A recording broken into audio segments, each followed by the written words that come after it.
So what's up guys, rito sa bungos sa may GBS, no? GBS Electronic Center, no? Dito sa may Mabini Street, Iloilo City. So ma-check up ta sa mga bag-o nga speaker, no? So mauna kita sa D8 mga ka-sounds. Nakita ta mga D8 nila nga bag-o dito sa may GBS Iloilo mga ka-sounds. So abangan nyo mga ka-sounds. So mga sounds, so may ari din nga D8, no? D8, so swabe yung bago-bago gini ang Challenger, no?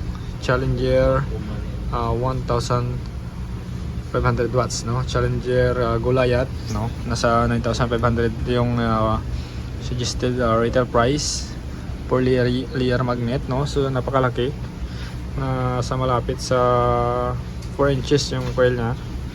So dito po makita sa sa kay GBS, no.